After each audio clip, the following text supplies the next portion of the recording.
Welcome back. ಇಷ್ಟು ದಿನ ಮೈಸೂರಿನ ಮಂಡ್ಯದ ಬೇಬಿ ಬೆಟ್ಟದಿಂದ KRSಗೆ ಗಂಡಾಂತರ ಅಂತ ಹೇಳ್ತಾ ಇದ್ರು. ಈಗ ಅದೇ ಬೇಬಿ ಬೆಟ್ಟ ಸರ್ಕಾರಕ್ಕೆ ಗಂಡಾಂತರ ಆಗೋ ಎಲ್ಲ ಲಕ್ಷಣಗಳು ಎದ್ದು ಕಾಣ್ತಾ ಇವೆ. ಅದ್ಯಾಕೆ ನೋಡಿ.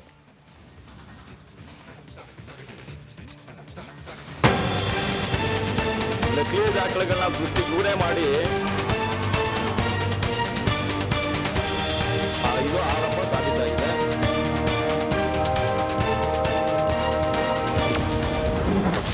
ಮಂಡ್ಯ ಬೇಬಿ ಬೆಟ್ಟದ ಸತ್ಯ ತೆರೆದಿಟ್ಟ ತನಿಖೆ. ರಿಪಬ್ಲಿಕ್ ಕನ್ನಡ ತೆರೆದಿಟ್ಟ ಅಕ್ರಮದ ಕರಾಳತೆ. ರಾಜ್ಯ ಸರ್ಕಾರಕ್ಕೆ ಉರುಳಾಗೋ ಒಂದೊಂದೇ ಅಕ್ರಮಗಳು ಬಟಾಬಯಲು ಆಗ್ತಿವೆ. ವಾಲ್ಮೀಕಿ ನಿಗಮ ಆಯಿತು, ಮೂಡಾ ನಿವೇಶನ ಆಯಿತು, ಈಗ ಸಿಎಂ ಅಪಾರ ಕಾರ್ಯದರ್ಶಿಯಿಂದಲೇ ಅಕ್ರಮ ಗಣಿಗಾರಿಕೆ ರಹಸ್ಯ ಸ್ಫೋಟಗೊಂಡಿದೆ. ಮಂಡ್ಯದ ಬೇಬಿ ಬೆಟ್ಟದಲ್ಲಿ ನಡೆದಿರೋ ಗಣಿಗಾರಿಕೆ ಸತ್ಯವನ್ನ ನಿಮ್ಮ ರಿಪಬ್ಲಿಕ್ ಕನ್ನಡ ತೆರೆದಿಟ್ಟಿದೆ.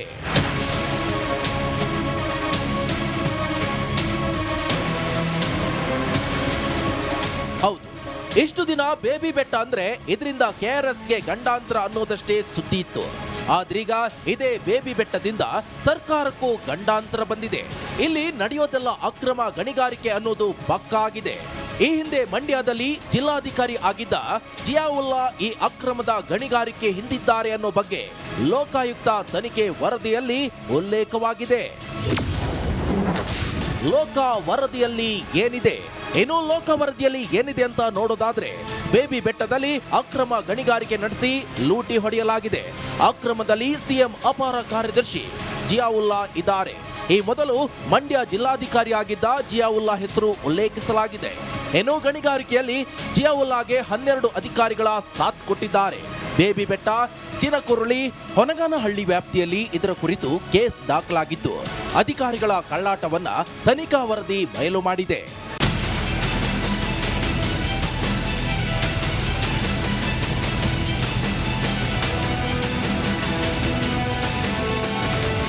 ಚಿನಕುರುಳಿ ಗ್ರಾಮದ ಸರ್ವೆ ನಂಬರ್ 8, ಹೊನಗಾನಹಳ್ಳಿ ಸರ್ವೆ ನಂಬರ್ 217ರಲ್ಲಿ ಒಟ್ಟು 2016 ಎಕರೆ ವ್ಯಾಪ್ತಿಯಲ್ಲಿ ಅಕ್ರಮ ಕಲ್ಲು ಗಣಿಗಾರಿಕೆ ನಡೆದಿದೆ ಅಂತ ಆರೋಪಿಸಿ RTI ಕಾರ್ಯಕರ್ತ KR ರವೀಂದ್ರ ದೂರು ನೀಡಿದ್ರು. ಈ ದೂರಿನ ಅನ್ವಯ ತನಿಖೆ ನಡೆಸಿರುವ ಮಂಡ್ಯ ಲೋಕಾಯುಕ್ತ DYSP ವರದಿ ಸಲ್ಲಿಸಿದ್ದು, ಅಕ್ರಮ ಗಣಿಗಾರಿಕೆಯಿಂದ ಸರ್ಕಾರಕ್ಕೆ ಸಾವಿರಾರು ಕೋಟಿ ರೂಪಾಯಿ ನಷ್ಟವಾಗಿದೆ ಅಂತ ತಿಳಿಸಿದ್ದಾರೆ. ಜಿಲ್ಲಾಧಿಕಾರಿ ಆಗಿದ್ರು, ಈಗ ಮುಖ್ಯಮಂತ್ರಿಗಳ ಅಪರ ಕಾರ್ಯದರ್ಶಿ ಆಗಿದ್ದಾರೆ.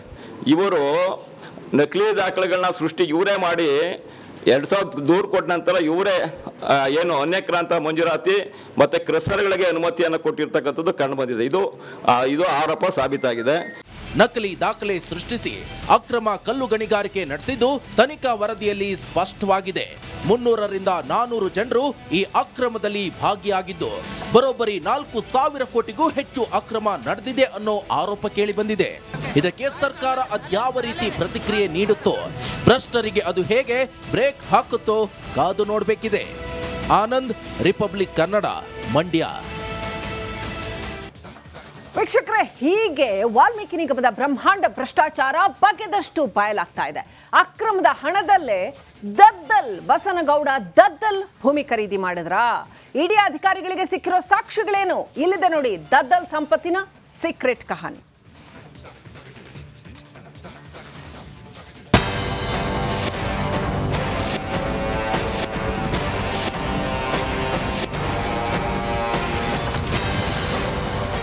ಬಗೆದಷ್ಟು ಬಯಲಾಗ್ತಿದೆ ವಾಲ್ಮೀಕಿ ನಿಗಮ ಹಗರಣ. ನಿಗಮ ಅಧ್ಯಕ್ಷ ದದ್ದಲ್ ಬಂಪಣ್ಣ ಮನೆಯಲ್ಲಿ ಶೋಧ. ಲಕ್ಷಾಂತರ ರೂಪಾಯಿ ಮೌಲ್ಯದ ಆಸ್ತಿ ಪತ್ರಗಳು ಪತ್ತೆ.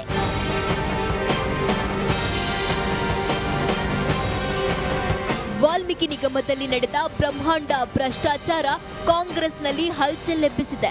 ನಾಗೇಂದ್ರ ತನ್ನ ಮಂತ್ರಿಗಿರಿ ಕಳೆದುಕೊಂಡು ಇಡಿ ಇಕ್ಕಳದಲ್ಲಿ ವಿಲವಿಲ ಅಂತಿದ್ದಾರೆ. ನಿಗಮ ಅಧ್ಯಕ್ಷ ಶಾಸಕ ದದ್ದಲ್ ಹಾಗೂ ಮಾಜಿ PA ಪಂಪಣ್ಣ ಮನೆಯಲ್ಲಿ ಇಡಿ ಅಧಿಕಾರಿಗಳು ಶೋಧ ನಡೆಸಿದ್ದಾರೆ. ಕೋಟಿ ಕೋಟಿ ಅವ್ಯವಹಾರ ನಡೆಸಿರುವ ದಾಖಲೆಗಳು ಲಭ್ಯವಾಗಿವೆ.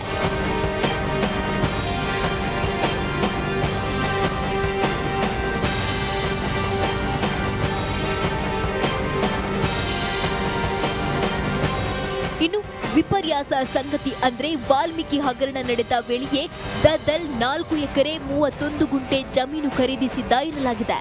ರಾಯಚೂರು ಜಿಲ್ಲೆ ಸಿರುವಾರ ತಾಲೂಕಿನ ಗಣದಿನ್ನಿ ಗ್ರಾಮದಲ್ಲಿ ಭೂಮಿ ಖರೀದಿಸಿ ಮಗ ತ್ರಿಶೂಲ್ ಕುಮಾರ್ ಹೆಸರಿನಲ್ಲಿ ನೋಂದಣಿ ಮಾಡಿಸಿದ್ರು. ದದ್ದಲ್ ಹೆಸರಿನಲ್ಲಿದ್ದ ಬ್ಯಾಂಕ್ ಖಾತೆ ಪರಿಶೀಲಿಸಲಾಗಿದೆ. ಇದೇ ವೇಳೆ ಹಲವು ಬ್ಯಾಂಕ್ನ ವ್ಯವಹಾರದ ಬಾಂಡ್ಗಳು ಪತ್ತೆಯಾಗಿವೆ ಎನ್ನಲಾಗಿದೆ.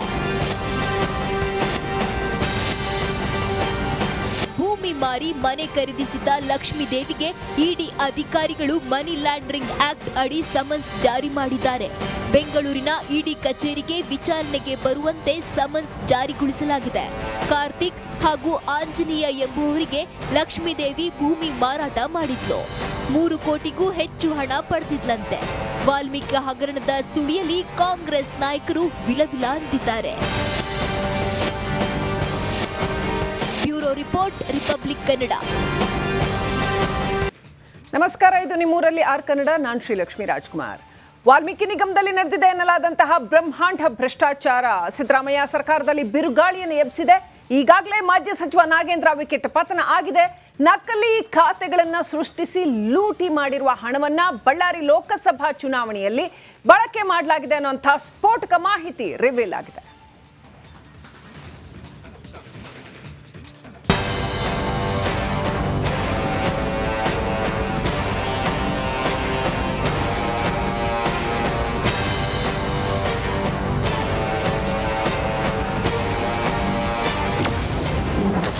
ನಕಲಿ ಖಾತೆ ಸೃಷ್ಟಿಸಿ ನಿಗಮದ ಹಣ ಲೂಟಿ. ಬಳ್ಳಾರಿ ಲೋಕಸಭಾ ಚುನಾವಣೆಗೆ ಹಣ ಬಳಕೆ. ಹಣ ಲೂಟಿಯ ಸೂತ್ರಧಾರಿಯೇ ಬಿ ನಾಗೇಂದ್ರ.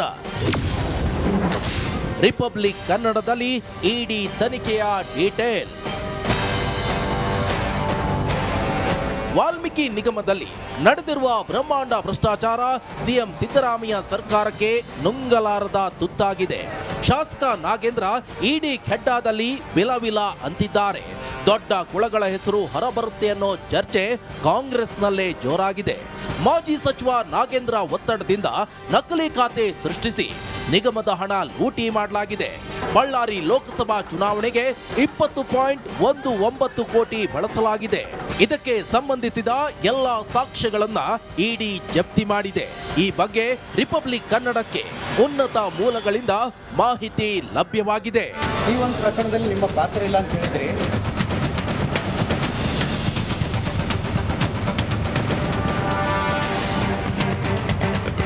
ಹಾಗಾದ್ರೆ ಅಂದು ಶಾಂಗ್ರಿಲಾ ಹೋಟೆಲ್ನಲ್ಲಿ ನಡೆದಿದ್ದಾದ್ರೂ ಏನು ಅನ್ನೋದನ್ನ ನೋಡೋದಾದ್ರೆ, ಅಂದು ಆಗಿದ್ದೇನು? ಮೇ 29ರಂದು ಶಾಂಗ್ರಿಲಾ ಹೋಟೆಲ್ನಲ್ಲಿ ಸಭೆ. ಮೊದಲಿಗೆ ಶಾಸಕ ನಾಗೇಂದ್ರ ಕಾರಲ್ಲಿ ಸಭೆ. ನಿಗಮ ಎಂಡಿ ಪದ್ಮನಾಭ್, ನೆಕ್ಕಂಟೆ ನಾಗರಾಜ್, ಶಾಸಕ ನಾಗೇಂದ್ರ ಸಂಬಂಧಿ ಮುರಳೀಕೃಷ್ಣ, ದಲಿತ ನಾಯಕಿ ಯಶೋಧಮ್ಮ ಭಾಗಿಯಾಗಿದ್ದಾರೆ. ಏರೋಸ್ಪೇಸ್ ಪಾರ್ಕ್ ಬಳಿ ಮೀಟಿಂಗ್ ಅನ್ನ ನಡೆಸಲಾಗಿದೆಯಂತೆ. ಹಗರಣದಲ್ಲಿ ತನ್ನ ಹೆಸರು ಬಾರದಂತೆ ಸೂಚನೆ ಕೂಡ ಕೊಡಲಾಗಿದೆಯಂತೆ. ಸಚಿವನಾಗಿ ಮುಂದುವರೆದ್ರೆ ನೆರವಿನ ಭರವಸೆ ಕೂಡ ನೀಡಲಾಗಿದೆಯಂತೆ. ನಾಗೇಂದ್ರ ಮನೆಯಿಂದ ಮಹತ್ವದ ದಾಖಲೆಗಳನ್ನ ಇಡಿ ಅಧಿಕಾರಿಗಳು ವಶಕ್ಕೆ ಪಡೆದಿದ್ದಾರೆ. ಎಲೆಕ್ಟ್ರಾನಿಕ್ ಉಪಕರಣಗಳು ಸೀಸ್ ಮಾಡಿದ್ದಾರೆ. ಹಣ ವರ್ಗಾವಣೆ, ನಿಯಂತ್ರಣ, ಮೇಲುಸ್ತುವಾರಿಯನ್ನ ನಾಗೇಂದ್ರ ವಹಿಸಿಕೊಂಡಿದ್ರು ಅನ್ನೋ ಸ್ಫೋಟಕ ಮಾಹಿತಿ ತನಿಖೆ ವೇಳೆ ಹೊರಬಿದ್ದಿದೆ. ನಾಗೇಂದ್ರ, ನೆಕ್ಕಂಟಿ ನಾಗರಾಜ್, ನಾಗೇಶ್ವರ್ ರಾವ್ ಸೂಚನೆ ಮೇರೆಗೆ ಸುಮಾರು 187 ಕೋಟಿ ರೂಪಾಯಿ ಬೇರೆ ಬೇರೆ ಖಾತೆಗೆ ವರ್ಗಾವಣೆ ಮಾಡಿರೋ ಆರೋಪ ಕೇಳಿ ಬಂದಿದೆ.